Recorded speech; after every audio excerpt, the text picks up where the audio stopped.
Assalamualaikum warahmatullahi wabarakatuh.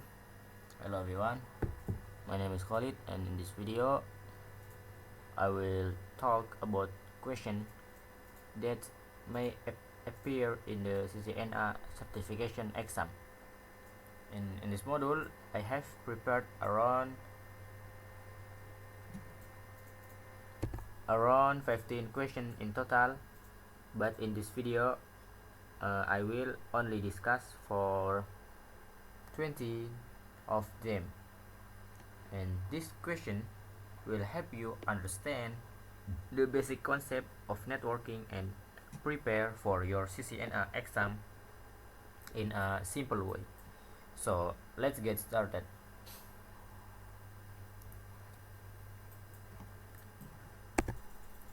Question 1. How many layers are in the OSI model, and what is the function of the transport layer? A is 5 layer routing and logical addressing. B 6 layer encapsulation, data and framing. And C 7 layer reliable delivery, flow control and data segmentation. And D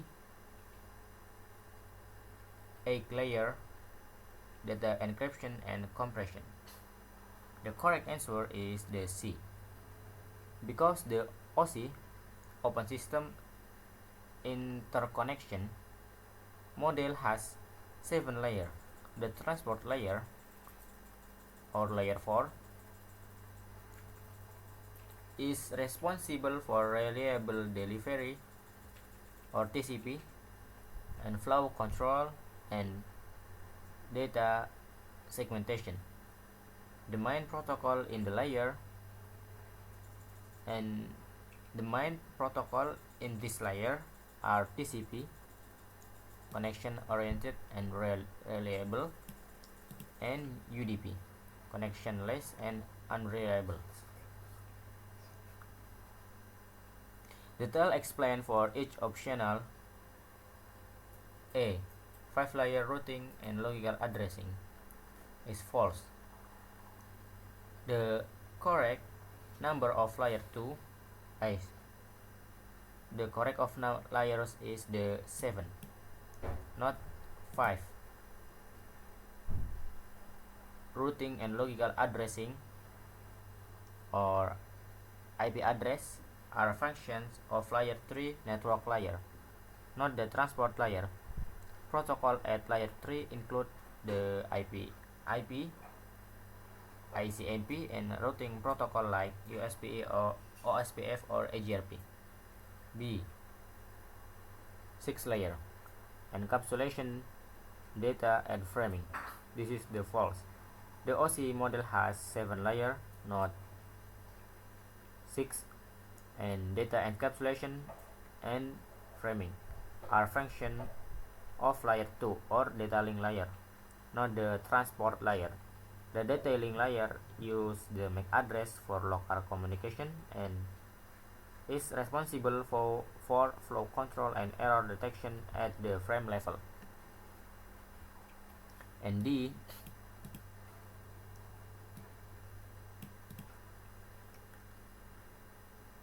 8 layer data encryption and compression. This is also false. The standard OSI model only has 7 layer. There is no 8 layer. Data encryption and compression are actually functions of layer 6 presentation layer, which is responsible for data formatting, encryption, description and compressing before the data is passed to the application layer. Question number 2. Which the device operation at layer 2 or data link layer for the OSI model? A is router, B switch, and C hub, and D firewall. The correct answer is B.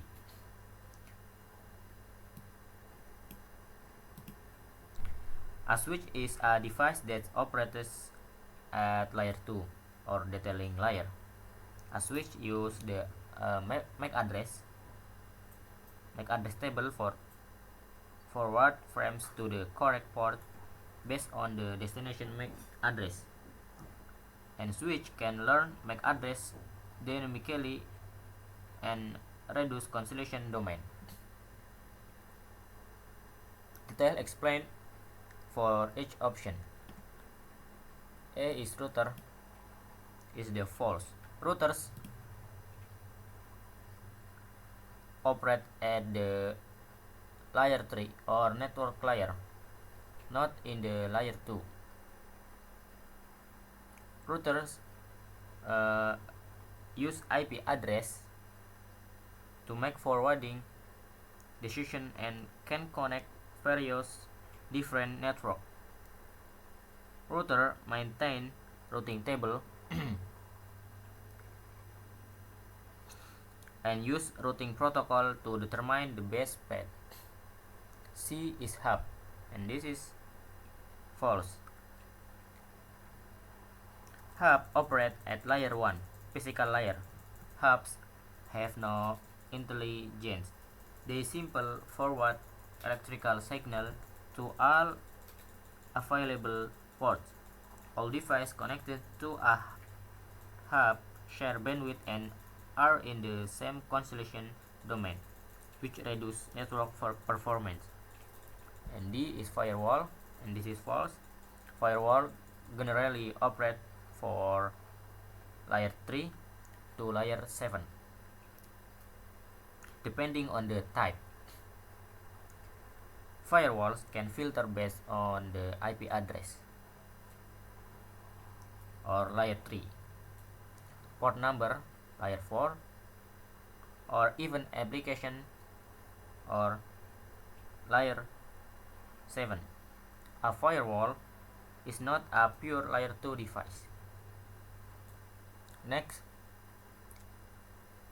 what is the main function of ARP or Address Resolution Protocol? A is connection to different network. B is mapping an IP address to a MAC address. C, translating domain name to IP address. And D, encrypting the data during transmission. Correct answer is B. ARP function to map an IP address or layer 3 to a MAC address layer 2. When a host wants to send data to another host on the same network, it uses ARP to find the MAC address corresponding to the destination IP address. Detailed explanation for each option. A, this is a router job, not ARP. A router connects various different networks by forwarding packet based on destination IP addresses. ARP only works within a single local broadcast domain. And C, this is the function of DNS or domain name system, not ARP.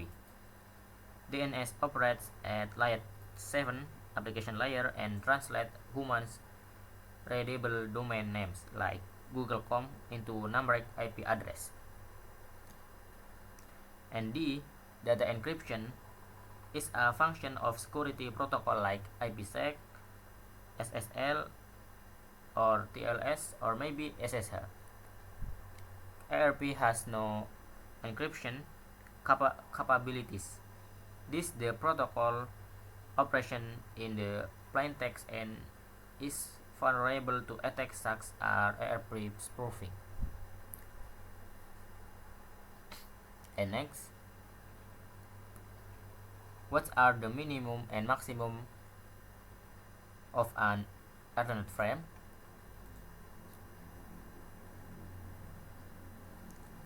The correct answer is A.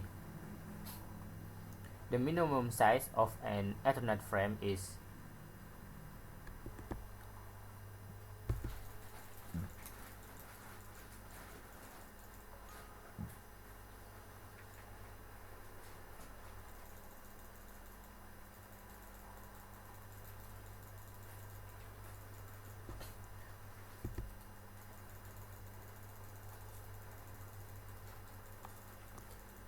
The 64-bit minimum size is required so that constellation detection can function properly on a network with a maximum distance of 100 meters.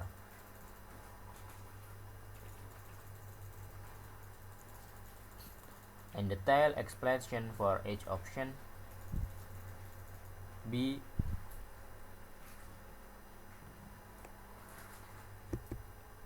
1000 bit is the maximum transmission unit or MTU for Ethernet data payload, not the total frame size. And 46 bit is the minimum payload size. The total frames must include the header. 14-bit and payload. This is and VCS and CRS for bit. And C is the false. 20 bit is the minimum IP header size. And D false, and this value are not standard Ethernet frame size. Okay, next. Question 5. Which of the following is a valid private IP address range? The correct answer is B.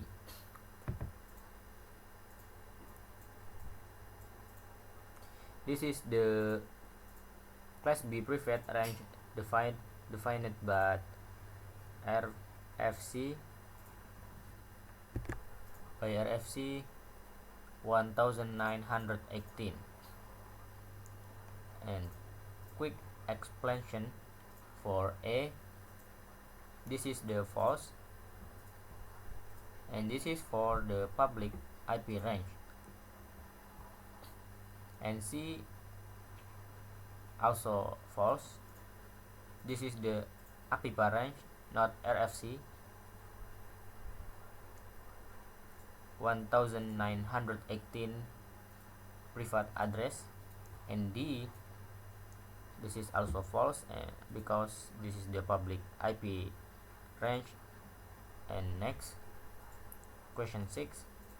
Given the IP address this, and what are the network ID and broadcast address for that subnet? And correct answer is C.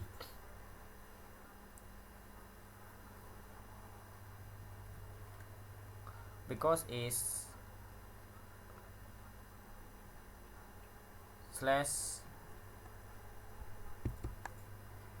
/28 has a block size of 16, and the IP dot 68 falls into the dot 64 subnet, and broadcast is the dot 79. When expression A is false, these are for the /24 subnet. B is the also false because it's duplicate of C. D is false because .98 is a host IP, not a network ID. The question number 7. How many subnet and hosts per subnet are available for a prefix /26 on this network? Correct answer is the B, for subnet and 60 to the host.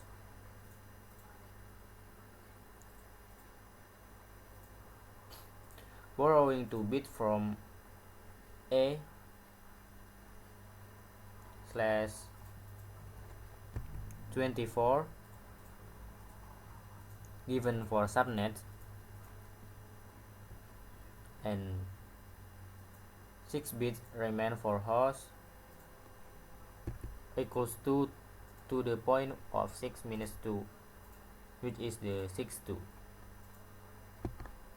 And quick explanation: A is to subnet. This is false. This calculates a slash 25, and C and also false. This calculates a prefix 27, and D false. This is calculates a slash 28 subnet. Next, what is the main difference between IPv4 and IPv6 regarding address space size? The correct answer is B.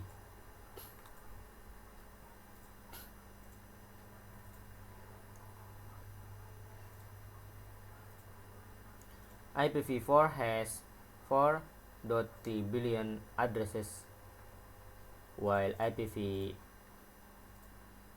has a massive 128 bit space to solve address exclusion. Quick explanation: A and C false because 48 bit or 64 bit usually refers to MAC addresses, not IP. And D false because they have vastly different size. And next, given the subnet marks this subnet, and how many valid hosts are there in one subnet? The correct answer is C.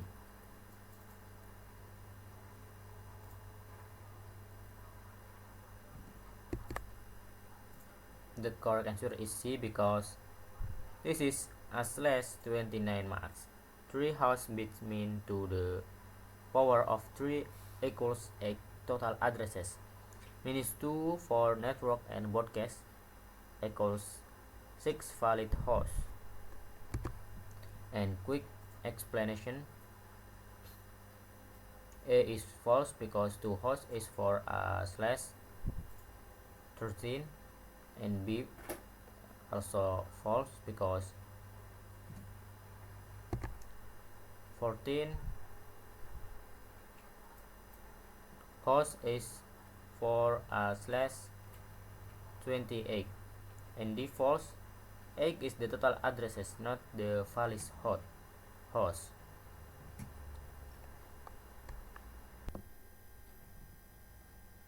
Okay, next question 10. What is CDR notation for the subnet mask? This, and the correct answer is B because the value of 192 is in the 3 octet means 2 bits are set to 1, adding to the first 16 bit. And quick explanation: A is false because this is slash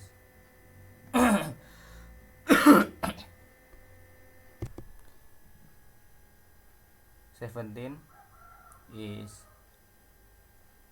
255.255.128.0, and C also false because this is the slash 19. The subnet is 255.255.224.0, 0 nd slash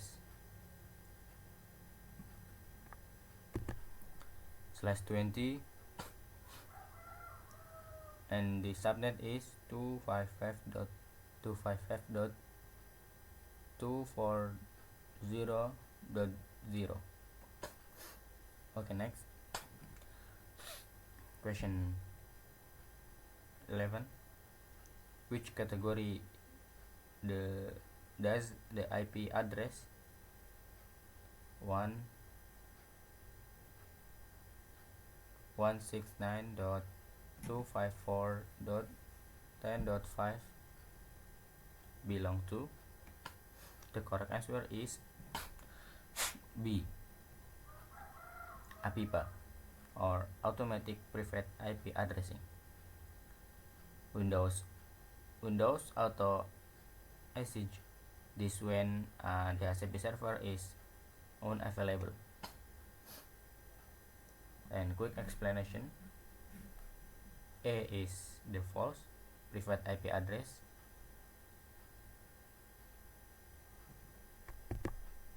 because RFC 1918 is the IP private class A and B and C. Next, C is false because APIPA is not the routable on the internet, and D false because the loopback address is the 127.0.0.0/8. Okay, next, in VLSM or variable length subnet mask, what is the main advantage over traditional subnetting? The correct answer is B, because the VLSM allow each subnet to have a different size according to requirement. This reduced IP address was, for example, a subnet for a one link to host use the /30, a subnet for an official LAN 15 hosts use /26. And detailed expression for each option. A is the all subnet must have the same size. This is false because this is a characteristic of traditional classful subnetting, not VLSM. In traditional subnetting, all subnet must use the same subnet mask, resulting in the massive IP address. And C, it does not require a routing protocol. This is false. VLSM requires a routing protocol that supports sending subnet masks alongside routing update, such as OSPF, AGRP, RIP version 2, or BGP. And RIP version 1 does not support VLSM because it does not send subnet mask. Static route can also be used with VLSM. And D, it's automatically configure all routers. This is false. VLSM has no configuration automation capabilities. Administrator must manual plan and configure the different subnet.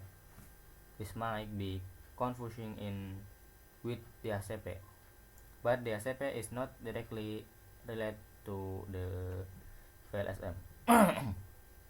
Next, what is the main function of VLAN or Virtual Local Area Network? The correct answer is B, because VLAN logically separate broadcast domain. within a single physical switch, and by default all switch ports reside in VLAN 1. With VLAN, we can create multiple spared broadcast domain and reducing broadcast traffic and simplifying network management. And detailed explanation for each option. A is the increasing the physical speed of Ethernet cable. This is false because VLAN do not affect the physical speed of cable. Cable speed is determined by Ethernet standard and cable quality. VLAN operate at the logical level, not the physical level. And C, replacing the function of a router in a network. This is false because VLAN do not replace routers. On the contrary, routers are still required for communication between VLAN, inter-VLAN routing.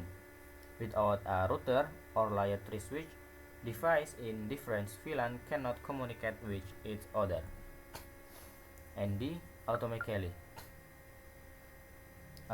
providing the wireless connection. This is false because VLAN have nothing to do with wireless connection. Wireless connection use access point. Although VLAN can be applied to wireless network through SSID to VLAN mapping configuration, VLAN themselves do not provide wireless connectivity. Next, which switch port carries traffic from multiple VLAN? The correct answer is B, trunk port, because trunk port carries traffic from multiple VLAN between switch or between a switch and a router. Trunks use tagging protocol to identify which VLAN each frame belong to, and by default, a trunk carries all VLAN, unless specific VLAN are manual excluded. And detailed explanation for each option. A is access port. This is false because an access port connects to only one VLAN and is used to connect an device, PC, printer, or phones. Access port do not add VLAN tags to frame. They only receive and transmit untagged traffic for a specific VLAN. C is hybrid port.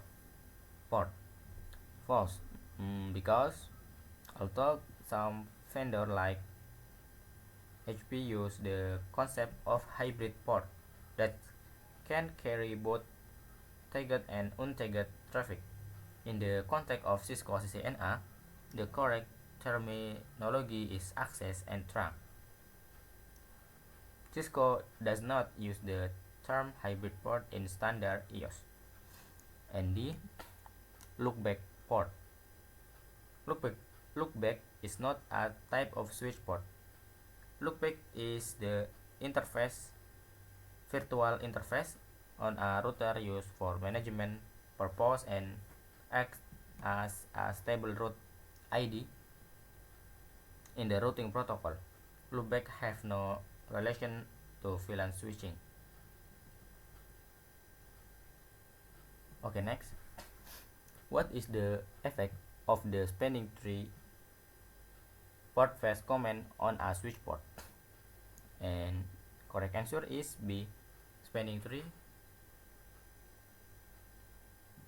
port phase accelerates a port transition to the forwarding state by bypassing the listening 15-second and learn 15-second state. Normally,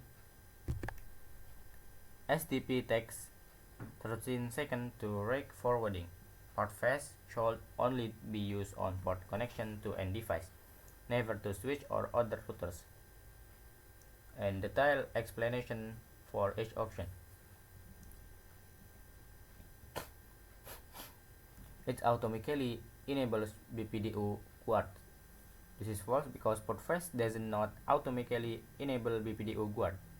BPDU guard is a separate feature that must be explicitly enabled with spanning tree BPDU guard enabled.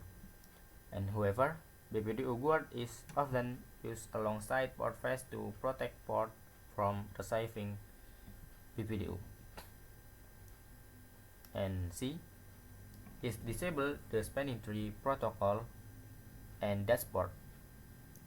Portfast does not disable STP. The port still participate in the STP and can send receive BPDU. And what happens is that the port jumps directly to the forwarding state without going through listening and learning delays. To disable STP, you use the no spanning tree command. D is configure the port as a trunk port. False, because Portfast has nothing to do with trunk configuration. To configure a trunk port, you use the switch port mode trunk command. Portfast and trunking are completely different concepts in switching. And next, in the RSTP or Rapid Spanning Tree Protocol, what is the typical convergence time compared to the traditional STP? The correct answer is B. RSTP has a convergence time of about 1 until 6 seconds, which is much faster than traditional STP, which takes the 13 until 15 seconds. RSTP achieves three-stroke mechanisms like the proposal, handshake, or alternate pickup port roll, and the elimination of the listening state. And the cell explanation for each option are RSTP. These values are reserved. Traditional STP takes 30 until 50 seconds. RSTP is much faster. Furthermore, 50 seconds for STP is completely wrong because STP is designed for rapid convergence. C. Both values are wrong. STP cannot converge in 10 seconds. Minimum is 30 seconds for a direct failure and 50 seconds for an indirect failure. RSTP also doesn't take 50 or 30 seconds. RSTP means advance in sub 10-second convergence. And D. This defeats the main purpose of RSTP. RSTP was specifically developed to address the slow convergence limitation of traditional STP. The difference in convergence time is one of the fundamental differences between the two. Okay, next. What happens when a frame with an unknown destination MAC address is received by a switch? And correct answer is B. When a switch receives a frame with an unknown unicast MAC address, the switch will flood frame to all ports in the same VLAN except the port on which the frame was received. This process is called unknown unicast flooding.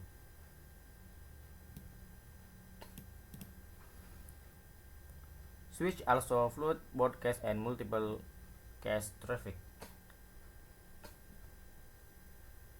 Detailed explanation for each option. A is the frame is dropped automatically. A switch never drops a frame with an unknown MAC address. Dropping only occurs if there is a security policy. Of if the frame is corrupt, a switch always tries to forward the frame. C. The frame is sent to the default gateway. This is false because a switch is a layer 2 device that does not understand the concept of a default gateway. A switch make forwarding decision based on MAC address, not IP addresses. A default gateway is a layer 3 concept used by host and router. D. The frame is stored in a buffer until the MAC address is found. This is false because a switch does not store frame in a buffer to wait for a MAC address. The switch forward the frame as soon as the forwarding decision is made. Buffer in switches are used for store and forward during congesting, not for waiting on MAC address learning. Next, how do you configure Ether channel between two switches without using a negotiation protocol? Correct answer is A. The on mode forces the formation of an Ether channel without using a negotiation protocol, PIGP or LACP. This mode forcible bundles port into an Ether channel without NegoGate. This must be configured on both sides of the link. If only one side used on the link with either an air disable step. Still explanation for each option. B. Using the auto mode on both sides. This is false. Auto mode is a passive PIGP or port aggression protocol mode. If both sides use auto, an Ether channel will not form because neither will initiate negotiation. Auto will only respond if the other side use desirable.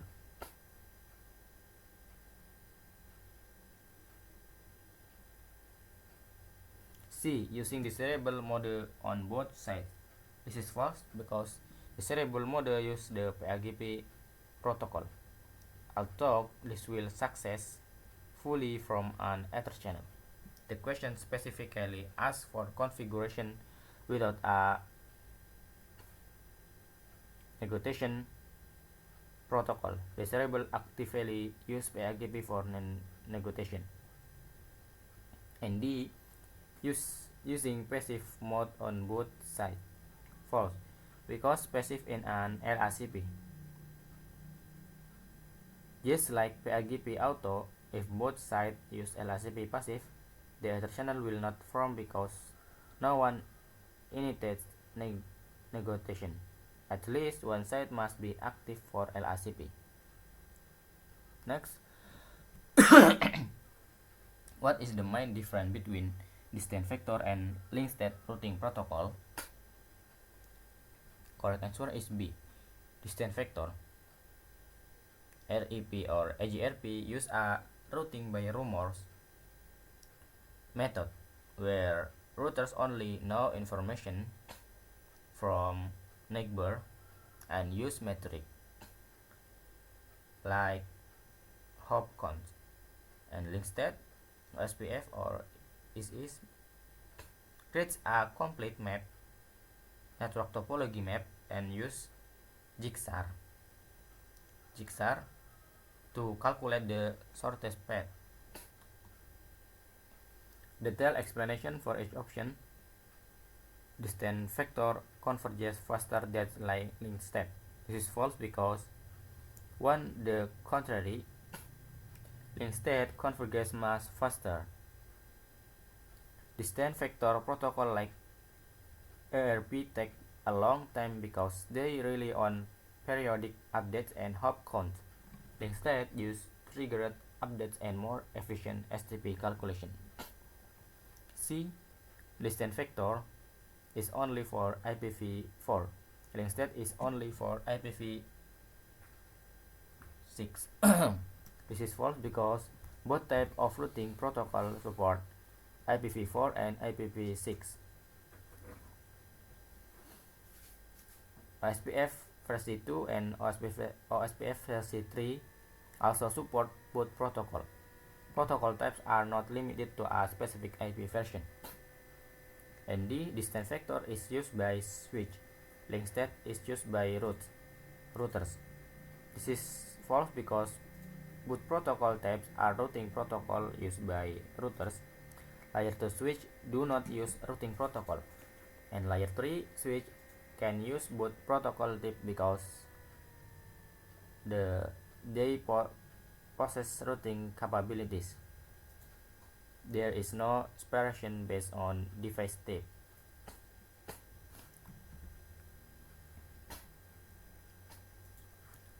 And next, what is the administration distance or for OSPF, EGRP internal, and RAP? The correct answer is B. AD or administration distance is the trustworthiness level of root source. The lower the AD, the more trusted it is. EGRP internal, OSPF, and RRP. A router will choose the route with the lowest AD when there are multiple routes to the same destination. Unconnected is 0 and static is 1. Detailed explanation for each option. A is the false. The AD for SPF and RPE and RIP are swapped. OSPF has an ID for 110, not 120, and RIP has an ID of 120, not 110. EGRP internal is the 90 is correct, but the error with OSPF and RIP makes this answer is the incorrect. C also false because the AD for OSPF and EGRP are swapped. Internal EGRP has an AD of 90, more trusted. However, OSPF has an AD of 110. Swapping this significant change route prevention in a real network. And D, all AD value in this option are wrong. There is no popular routing protocol with an AD of 100 additional. RIP with an AD of 90 would be tested more than OSPF, and which contradicts Cisco design. This is a jumble of value with no technical basis. Maybe that's all for me. Thank you for your attention. Assalamualaikum warahmatullahi wabarakatuh.